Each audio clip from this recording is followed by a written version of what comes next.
You're listening to the STEMxm podcast, highlighting women in the fields of science, technology, engineering, and mathematics. And now, your host, Mel the Engineer. Hello there, and thank you for downloading this episode of the STEMxm podcast. I am your host, Mel the Engineer, and today we're speaking with an environmental scientist, Holly Nelson. Holly earned a Bachelor of Science in Natural Resources and Conservation from the University of Florida. She's worked both on the public and private side of environmental science with experience at the Florida Department of Environmental Protection, several consulting firms, and now with another environmental protection agency up in Georgia. Let's get right into it, and I'll be back with you at the end to wrap up. Hi, Holly, and welcome to STEMxm. Hi, Mel. Thanks for having me. It's my pleasure. So you are the first environmental scientist that I've had on the show. How long have you been working in this field? About 14 years now. And could you broadly tell us what the field is about and maybe some of the different general career paths that you can take? Right. I started out in environmental consulting, working in underground storage tank investigation and remediation in Florida. I started out in the field doing a lot of soil sampling, groundwater sampling, monitoring well installation. And then over time, I transitioned into the office doing more report writing and project management. The main career paths that I've seen in my experience have been either an engineering focus or a geologist, or like myself, just general environmental scientist. You can, from what I've seen, people either start out in the field and decide to stay there because they like working out in the field, or decide to come into the office to do more either technical or project management work. Okay, so let's talk about those few things you just mentioned right there. So what does field work usually look like, and what does it involve? It usually involves environmental sampling, whether it be collecting soil samples, collecting groundwater samples, surface water samples, sometimes biota, stream samples, and then evaluating those samples to identify whether or not there are contaminants of concern within those media. Okay, and then if someone, they did that kind of work and then they came to do more of the office work, what does the project management side of it look like? Generally, it's been my experience that before I went to project management solely, I transitioned from the field into the office, processing the data that you would collect in the field. So creating data tables, creating figures, and writing text of reports. And then after you do that for a while, if you are interested, the project management side of it involves managing the client, the budget, managing the field work, make sure everything happens and on schedule, that kind of thing. And I've seen a lot of this type of work that you're describing, kind of like hazardous waste cleanup stuff. But are there like other specialty areas that an environmental scientist might go into? Sure. I've seen people work in geochemistry, so looking at kind of the interactions within the groundwater that are going on.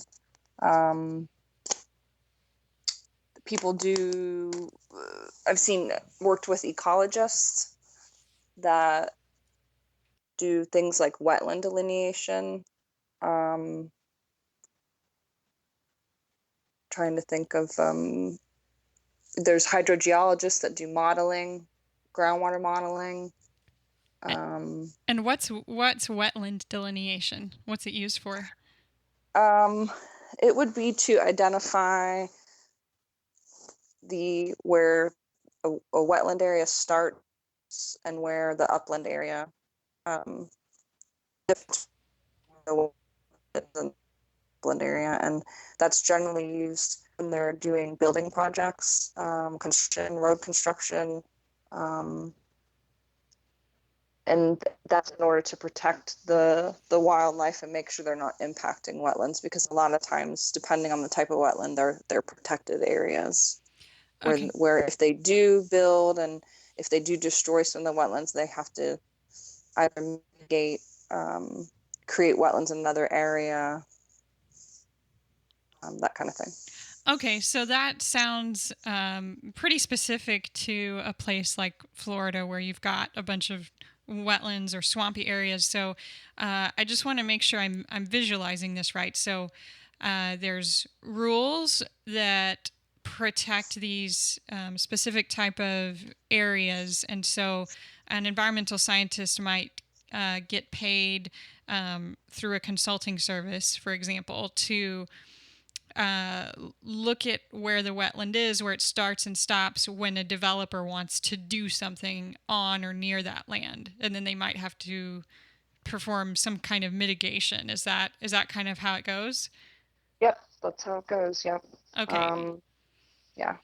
So in I it, see a lot of it happening with DOT, Florida DOT, or that's in Florida specifically, but Department of Transportation building roadways. It's pretty common to have to do wetland delineations.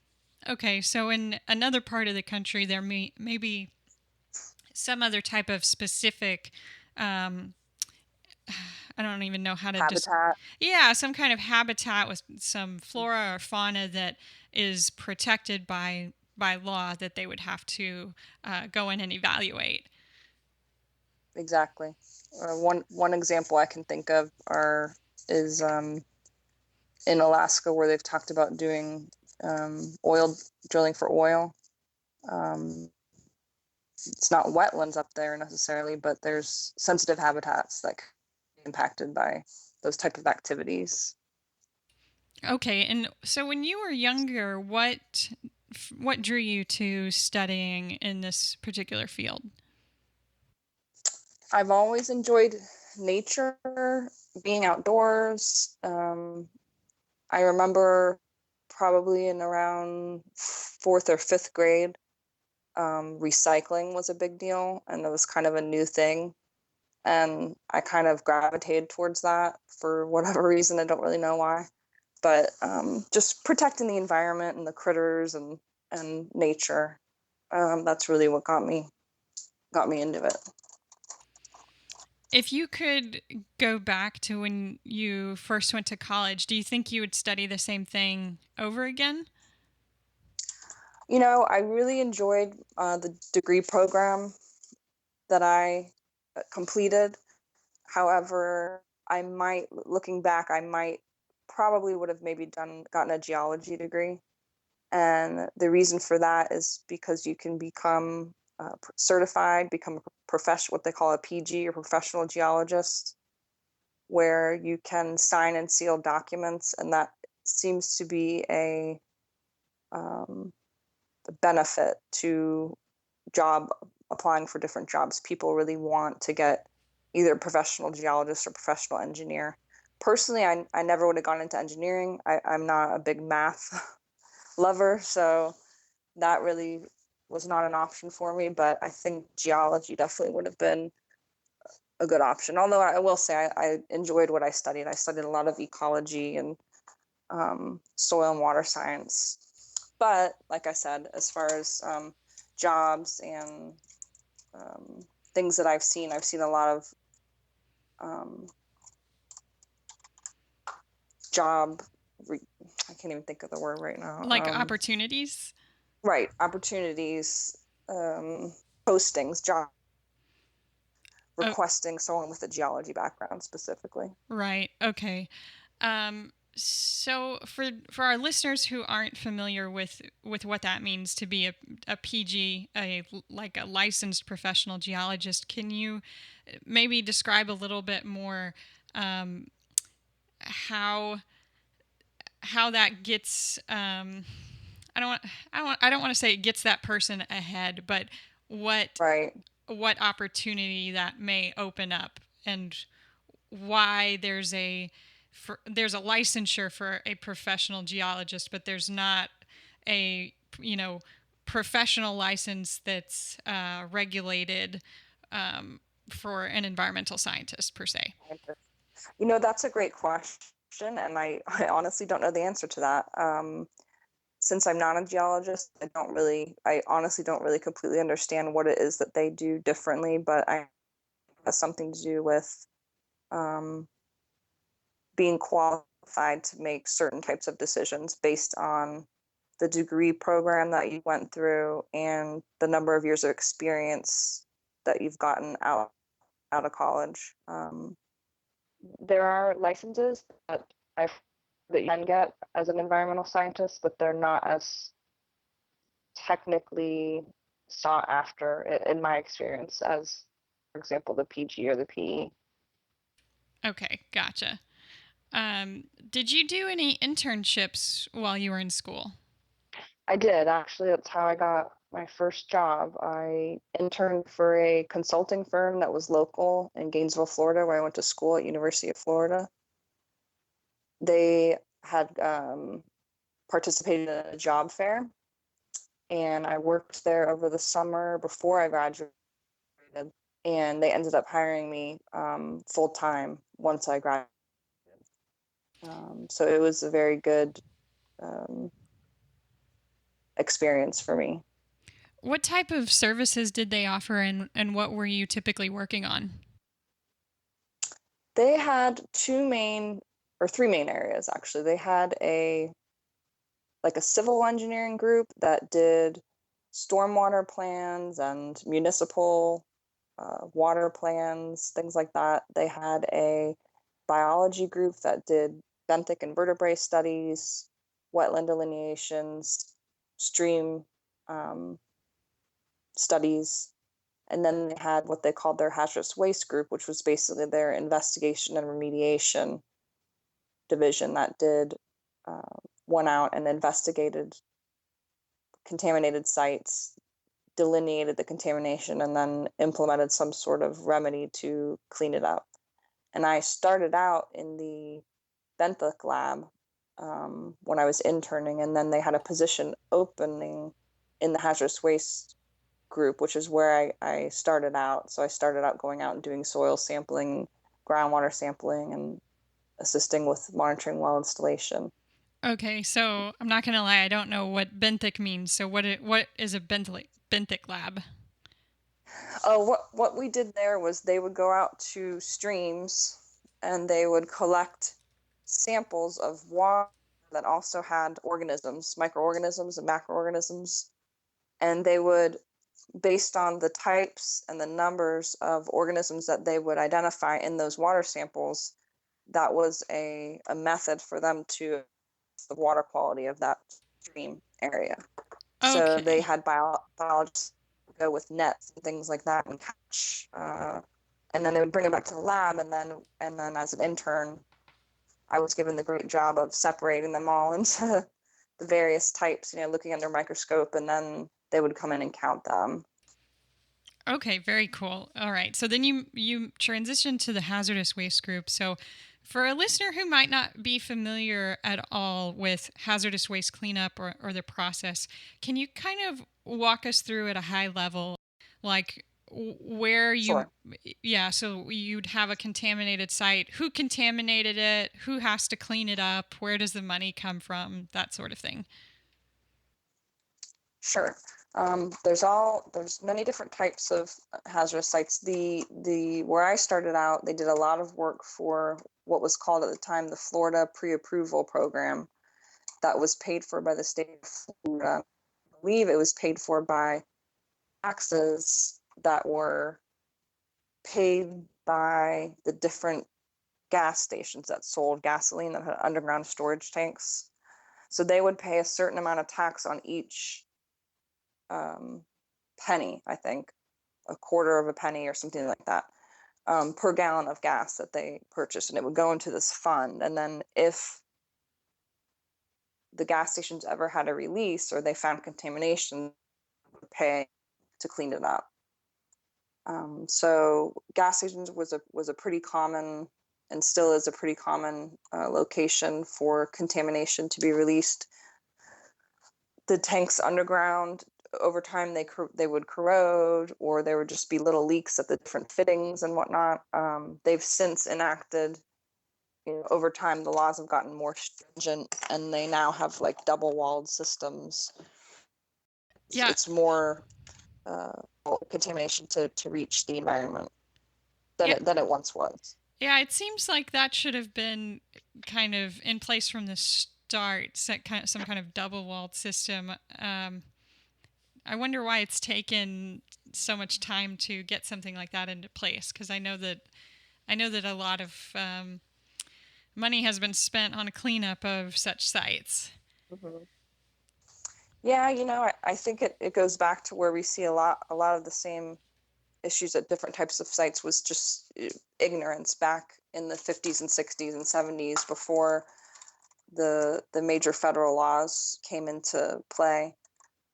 People just were not really aware, and it wasn't until later, when they started to discover the contamination, that they realized that these bare steel tanks that they initially would install would corrode over time, by interacting with the things in the soil and in the groundwater, and leak. Then they upgraded, I think, to fiberglass tanks was the next major step up, which didn't corrode. But now, I believe, starting at least in Georgia, where I'm working now, starting in 2008, any new tanks that are installed have to be using the double walled system. So, yeah, I'm not really sure why it took so long. I'm guessing it had to do a lot with financial reasons, that the people who had installed these tanks couldn't afford to upgrade, and the government didn't feel, I guess, like it was right to force them to dig up the tank and install new expensive tanks. Right.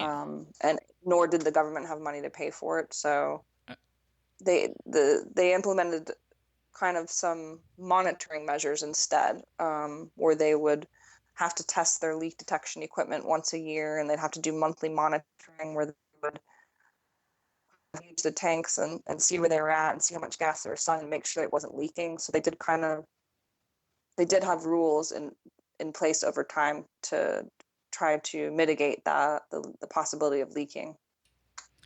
Outside of gas stations, do you have any experience with cleanup at any type of manufacturing sites?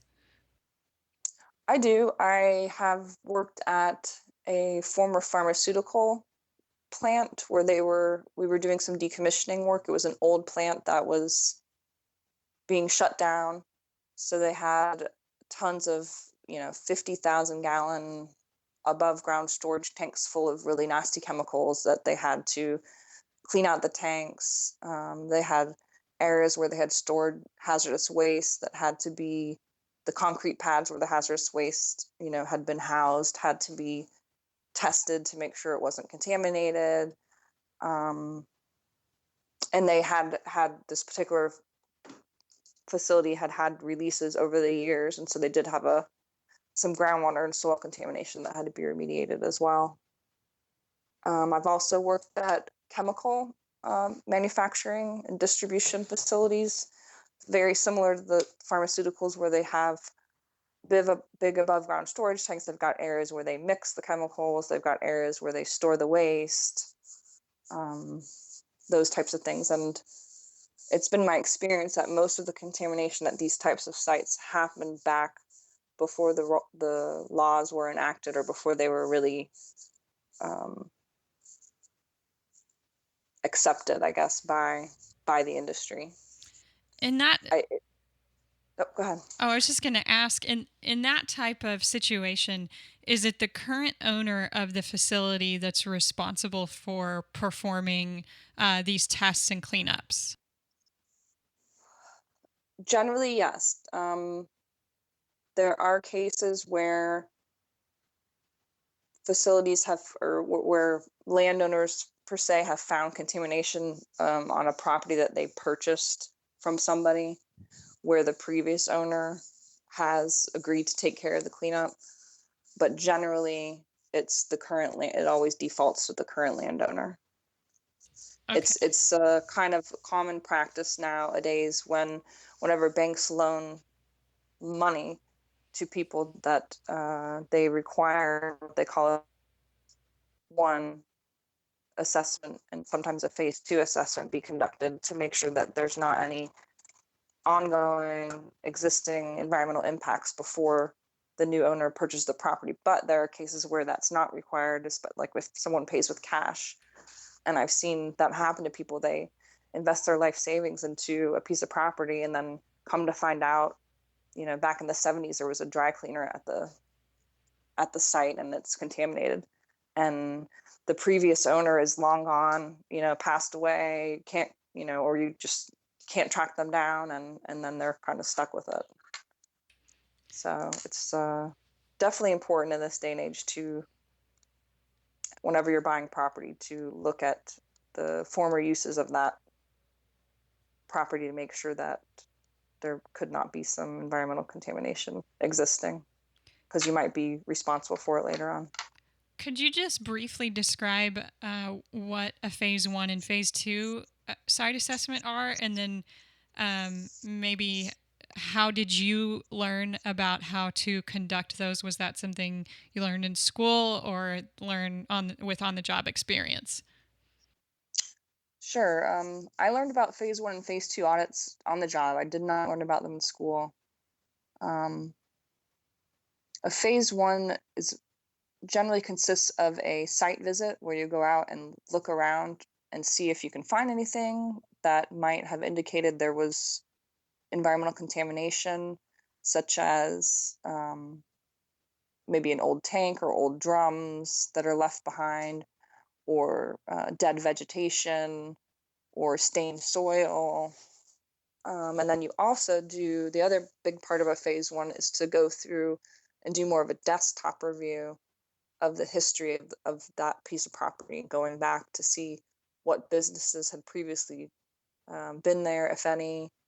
And then based on that, sometimes the next step would be taking a few samples in areas of interest, or if there are no areas of interest, just taking a few random samples and seeing if there's anything in the samples. Okay, interesting. All right, so you've worked several different positions in the consulting world, and now you work for a government agency. You work for a state. Can you talk to us about your work now, what it's like, and how it compares to work on the consulting side? Sure. I was reviewing the reports that I once had written. So, for example, in consulting, we would go out and do the field investigations and take samples, process the data, and come up with a recommendation for cleanup. And then when I started working for the state, I was basically reviewing all the reports that came from the so it was much different. It was just on the other side, the big difference was that I saw initially was working for the state is, since you're not working for the client, you don't have constraints on you like you do when you're in consulting as far as budget and timelines. You do have goals and you have budgets and you have timelines, but it's not as, I don't know how to explain it. It's not as stressful. That's one thing that I noticed. Consulting is a very competitive field, and it can sometimes get stressful trying to balance all the various things going on. Whereas when I worked for the state, I had basically one job, which was to review the reports and make sure they were abiding by the law. And that was the one thing that I did. So that's probably the biggest difference that I could see. And instead of the client being the person that you report to, it's really just you're making sure that they're complying with the law. If you were speaking to a group of students who were trying to decide, oh, should I pursue a job in consulting or am I more interested in going to work for a regulatory agency? What types of specific things would you tell them to help them understand what might be better for them? Like what would be a good match for them? Right. Yeah, like when you say that consulting is competitive and it can be stressful, what are some of the specific things that cause you to describe it that way? Hmm. That's a hard question, although it's an easy, it's kind of hard to answer.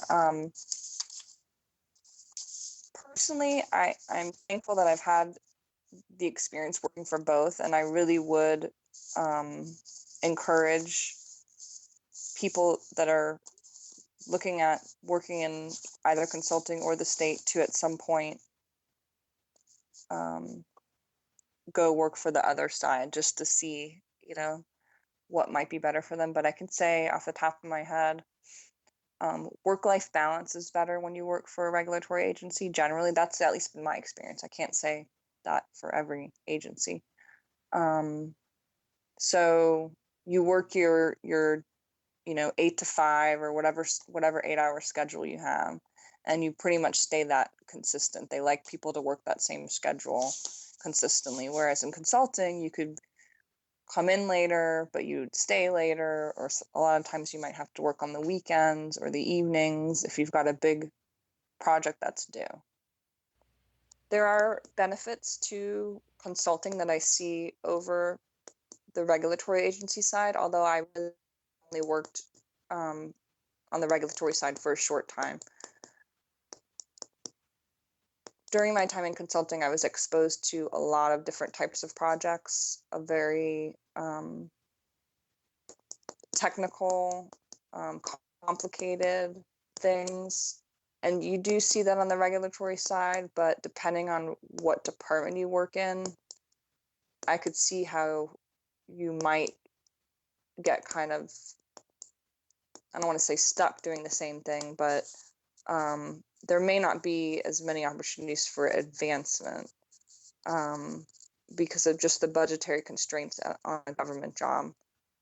And also salary, obviously. The salary for consulting is generally a lot higher than for regulatory agencies. I took about a 40% pay cut. But for me, it was worth it for my work-life balance at the time.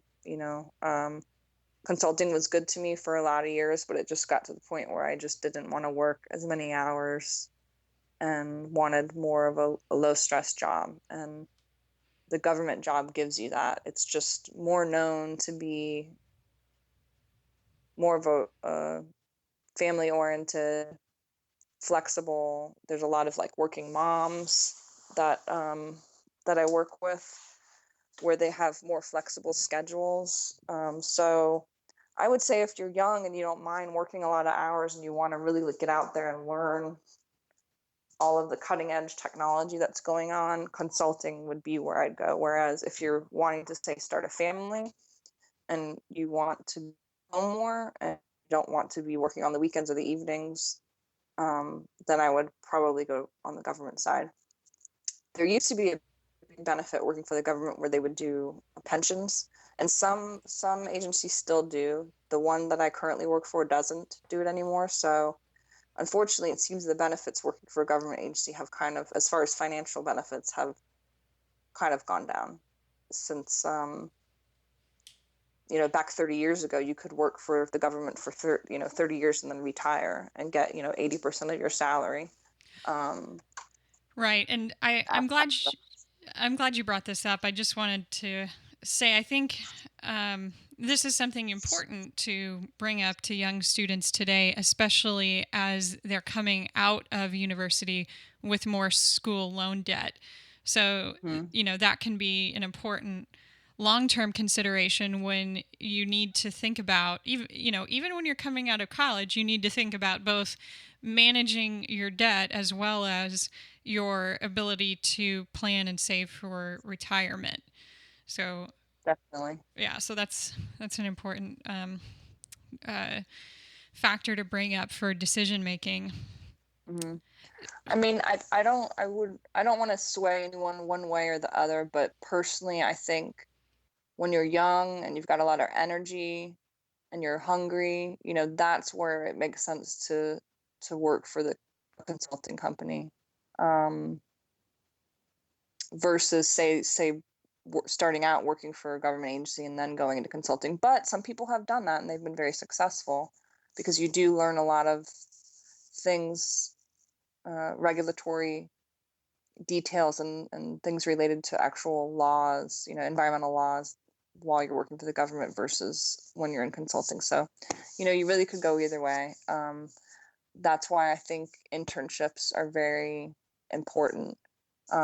So you can actually be in that environment and see what it's like and see if it's something that would fit you. So, on that note, do you have any recommendations for students to look for internships, find internships, and connect with professionals in this world? Yeah, are generally look around. There are groups, different. Can't think of the word. Are there any overarching like national professional organizations that they could start with and then maybe kind of work down towards something locally? Not that I know of, unfortunately. But with the internet the way it is, I'm sure just doing some research and typing in environmental organizations, either national or things in your area. But where I would probably a good place to start would be going to the US EPA's website, or whatever state agency, Department of Environmental Protection for whatever state you're in. And then there's also things at county and city level. But I would probably start out with EPA and then the state government. And they've got a lot of resources on the web available to groups that they can be involved with and network and meet other people in the industry. That's helpful. I mean, every state is going to have some type of environmental regulatory agency, and then some states even have more localized agencies that handle specific types of things. Right. Maybe you could speak on that a little bit and talk about Florida, because I'm not from Florida, but we met in Florida, and of course there's the water management districts, and then there was also a county level environmental protection commission, and that sort of governance was foreign to me. So maybe you could just describe those a little bit. Yeah, the water management district I was pretty familiar with, because when I started out in consulting, we worked directly with them. So I believe, I want to say there might be 5 water management districts in Florida, and they're broken up into like South, the West, Northeast, and they generally are involved with just managing the water resources within their district. I don't know any more details than that, but for example, the South Florida Water Management District manages the Everglades, which is a giant wetlands down in South Florida. And then the state agencies I became familiar with during my time in consulting. The county agency I really honestly didn't know existed. Like you, it was foreign to me until I started working for the state, and I realized that there were very similar things that the county personnel did, but I guess the funding just comes from a different place. So instead of the state funds, the particular county has county funds, but they do a lot of the same work that we did. And I actually worked while I was at Florida. There was probably 3 people that at some point transferred over to the county to do something similar. But from what I heard, the pay was actually a little bit better at the county because the funding came from somewhere else. So I think it just really depends, I found that a lot. Some cities have environmental programs, some don't. Some counties do, some don't. But you're always going to find the state, and usually you can find through the state website. You can find links to the various counties throughout the state that have different environmental programs. Okay, very cool. Talk to us about what are some of the most rewarding projects that you've worked on, or maybe a particular project that you enjoyed the most? Wow, that's a hard one. I've worked on a lot of stuff. I worked on a big project that was on about a 10-year contract. I worked on it maybe 3 years into it. I started, so I worked the last 7 years in the contract, and that was something really rewarding for me because I got to see a lot of things happen during that time frame. That was probably pretty unique, whereas a lot of the other projects I worked on were more short-term projects. You get to, you work with the same people for so long, and not only within your own group, but the people that either run the facility that's there, or the other state and federal agencies that are involved in the project. And you just become very familiar with it. And it was hard when that contract ended. It was actually kind of sad. I know that sounds weird, but I don't know, it just becomes you become invested in it, I guess is probably the best way to put it. From the perspective of being an environmentalist, someone who cares about the environment, what about the project was rewarding? Oh, just being able to see some of the groundwater contamination get reduced over time was rewarding. The size of what we call the groundwater plume, which is the area of groundwater that's contaminated. Getting to see the plume shrink and know that we were cleaning up, a city's water supply was very rewarding. Can you talk to us for this specific one? What type of technology do you use to conduct that type of cleanup?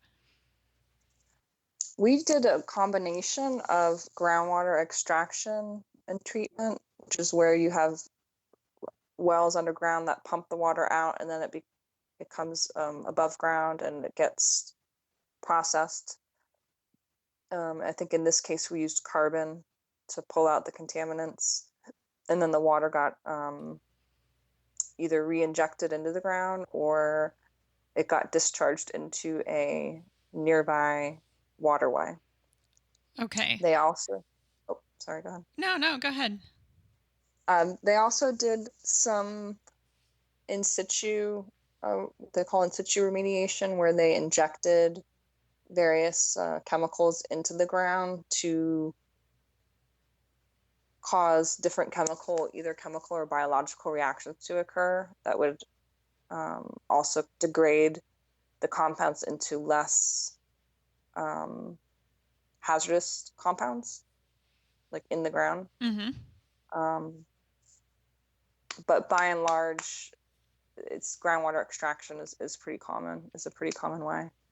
Okay, so for our listeners, I want to try to create a visual about this, right? It's sort of, if you haven't seen it, it's sort of difficult to imagine. So I've only seen one design for this, and basically you would put pipes into the ground in different locations around where the contaminated plume is, and then you literally put a pump there, pull out the water, and then run it through some type of treatment system, and then you can, as you said, either inject it back into the ground or put it into a nearby waterway. And then for what you mentioned specifically was using some carbon, so something like granular activated carbon to clean the water before putting it back in the ground or putting it into a waterway. So is that sort of what that system looked like and how it worked? It did. There were wells located throughout different parts of the site, because there was different sources. It wasn't just from one source. There were multiple sources of contamination. So there were wells kind of clustered in different areas of the facility, and then it all was piped back to a single treatment facility. I think they also had the system was designed with some sort of sand filter as well to get some of the larger particles to settle out. I think they adjusted the pH, and I think they also added some sort of chemical to help the iron fall out of solution. So I'm not the engineer, so I'm sure there was more to it than that, but that was kind of the basics from what I understood. Okay, so I have one more question going back to the other piece you talked about after that. So you mentioned that there's in situ remediation, and I've heard about this, but I don't know a lot about it. So there's the chemical side where you can inject something to Like, mm-hmm. it alters or degrades the contaminant. Is that right? That's right. Mm-hmm. Um, But then I've heard of biological options as well, where maybe you could even use plants or a bacteria or something to do the remediation. Can you speak at all to that, or maybe describe a project where you've seen this used? Sure. Probably the most common one that I've seen is where they would inject some form of carbon, that would be a food source for the natural bacteria and microorganisms that are in the ground and in the groundwater and in the soil. And they would basically install injection points, kind of like the same things like the pipe, the well you were talking about, but instead of pulling something out, they would be putting something in. And some sort of molasses solution was a common one that I saw used. And they would inject the molasses into different parts of the plume. And what it would do is it would basically act as a food source. And so the microbes would feed on it, and they would start multiplying, and their population would get larger. And those same microbes also, um, as strange as it is, they actually eat contaminants as well, because a lot of the contaminants are also carbon-based, carbon chains, like the petroleum contaminants, things like that. And That's so cool. yeah, so they actually would, like I said, kind of start them out to get them with the molasses to get them started, and then they would start multiplying, and then they, naturally eat the contamination that's in the ground. Very neat. Okay, so I'll try to find maybe a resource that describes some examples of this and put it in the show notes. And for any listeners that are interested in this, I know that even on the environmental engineering side, that there's still research going on in this area. So there's probably some master's thesis to be had for environmental science or environmental engineering on different methods for hazardous waste cleanup using either biological options or chemical options. So that's very cool. Definitely. Holly, I want to kind of transition for the last bit of our talk to more of the career related recommendations that you might have. So, for somebody who's maybe thinking about what they want to study in school, what do you think are some of the main strengths or things that you enjoy that would make you more successful if you were to go into environmental science or natural resources management? Well, definitely science, science classes. Chemistry is a good one if you want to do kind of like what we were talking about with the in situ, understanding chemical reactions. Biology, if you want to go more of um, kind of the ecological wetland delineation type work. Engineering, obviously, designing all of these systems that pull water out and put things in, and add air and adjust the pH, that kind of thing. You have to know a lot about, understand pressures and vacuum and a lot of stuff that I don't understand, but a lot of the engineers do, and they seem to enjoy it. Geology again, and going back to geology, for someone like me who isn't really interested in the engineering aspects, geology is a good field because it helps you understand how things move underground through the various formations in the rock and the different soils. And by doing that, you're able to help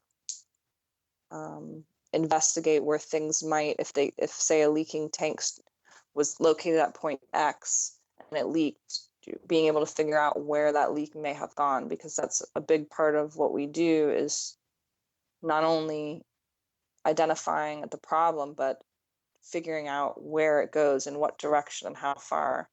And you have a limited amount of resources and money to figure that out. So you have to use a lot of science and math to figure out where it likely might have gone, so you can locate it without having to, say, punch 100 holes in the ground. You can maybe punch 20 holes in the ground.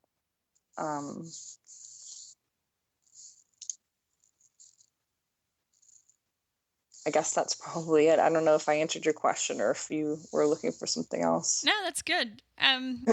So thinking about once you get into this career path, have you done any specific thing, or maybe have you seen someone else do something specific that helped them move their career forward?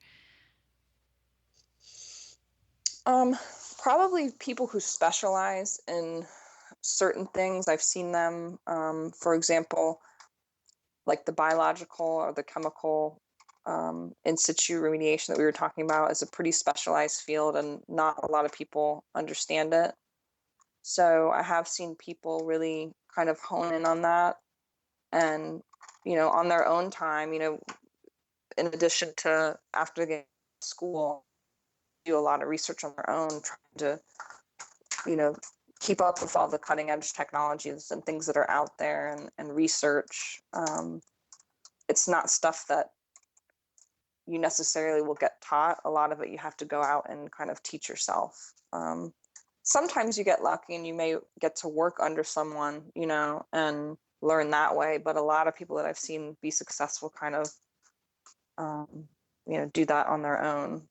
And they're just constantly inquiring and looking and reading and researching. And then the other thing to, like we talked about earlier, was the professional geologist or professional engineer. I think being able to have that certification is a good way to move up and promote yourself.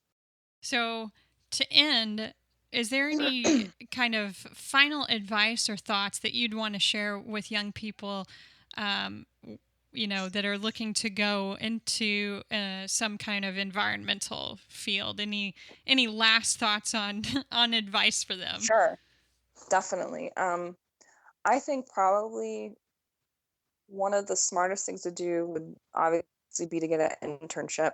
Another thing you can do is go online as if you were going to get a job right now, and start going on Monster and Indeed and the different job websites, and seeing what's out there, and seeing what the minimum requirements are for the job, and what these different either businesses or government agencies are looking for, to kind of help you guide your path. Because it really, there needs to be a need out there for what it is that you're doing. And I could say when I was in school, I really had not a lot of help from the university that I went to, as far as finding jobs and knowing what was out there. I didn't even know consulting existed as a career. I kind of thought the only option was kind of a government agency type job or a water management district type job. And unfortunately, a lot of the professors don't really know what's out there either, because they're kind of in their academic, that's their world. They're specifically research, what they're working on. And a lot of them honestly don't really know all the things that are out there in the world. So again, looking online for jobs that are being posted to see what types of things people are looking for, what types of degrees, what types of experience, and then trying to go talk to those people and get internships, or even, just meeting with them and talking with them and getting some of their experience to kind of help guide you while you're in school.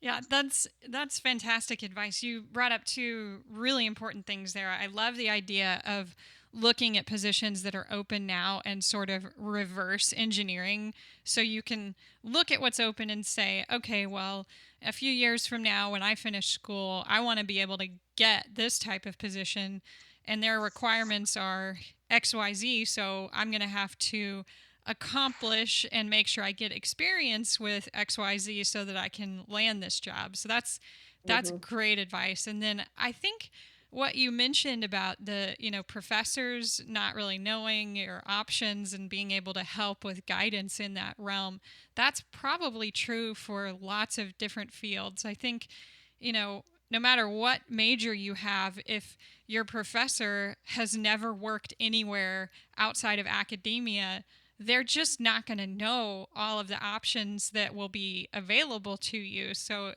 it does take some self-motivation and self-initiative to poke around and get some answers to, questions you have about your career path. Definitely. Yeah, and I think that this blog that you're doing is awesome, and I wish that when I was a student I had, an opportunity to be exposed to something like that. And I've actually thought about going back and speaking to some of the classes at my college. I haven't done it yet, but it's definitely something that's on my plan to do, just to help get the word out there, just like you're doing with this program. Yeah, absolutely. I think that's a great idea. And thanks. We're hoping that the podcast and STEMxm is able to reach some young people and, arm them with information that will help them make better decisions and maybe even find the motivation or encouragement that they need to go down a career path in STEM. Holly, thank you so much for joining us today. It was a pleasure to talk to you. And thank you again for sharing all this great information on environmental science careers. Thanks, Mel. Hey guys, after I stopped recording, Holly and I kept chatting, and she actually had one last bit of advice she asked me to include. So here is the last little recording that I did with her that she wanted me to add. People in school that want to get into the environmental field, something that you don't often think of as being important, or I didn't anyway, is writing. Writing is so cool when you're in either consulting field or maybe less important in the regulatory field, unless maybe you're writing rules or laws or something. But I really didn't enjoy writing in English classes, literature classes at all when I was in school. But it's something that I find if you're good at writing, it can actually take you a really long way. Because I've worked with a lot of engineers who were really smart in math, but they were terrible in writing, and it actually held them back a lot. So whatever you can do to, if you're not a natural writer, whatever you can do to kind of help yourself, whether it be different classes or online programs or whatever. That's another piece of advice that I would give. Awesome. I appreciate that. Yeah, I'll definitely keep that bit in. I think that's good advice. Awesome. Okay. Well, thank you again, thanks. Holly. I hope I did okay. No, you were great. I appreciate it so much. Okay, good luck. All right, I hope you enjoyed that chat with Holly Nelson. As you can tell from her description, there are many different specialty options you could go into as an environmental scientist. I'll work on getting some scientists from some of these different areas onto future episodes. And I did some extra digging around for resources on environmental science stuff for you. So be sure to check out the show notes at STEMxm.com/episode 6. That's STEMxm.com/episode and then the number 6. Finally, if you feel that STEMxm's mission is worthwhile, please visit STEMxm.com/partner. I'm so grateful to everyone who takes a moment to share the show on their social media. So there's links on the partner page where you can share with your own circles and everything, and it really helps to promote the show and get our name out there. There's also a link on that page to make a small contribution to the show, and every little bit truly does help. Again, that link is STEMxm.com/partner. All right, so I'd love to hear from you listeners out there. You can reach out to me on Twitter or Facebook. We're at facebook.com/STEMxm, or on Twitter, the handle is just STEMxm Podcast. Remember, gals and guys, whatever your dream is in your STEM career, you can accomplish it. Thanks for listening, and we'll see you in episode 7. This has been an episode of the STEMxm Podcast. Thank you for listening. We would really love if you could pop over to iTunes and give us an honest, positive rating. It helps more listeners find us to learn about STEM careers. Thanks again, cheers, and we'll catch you on the next episode.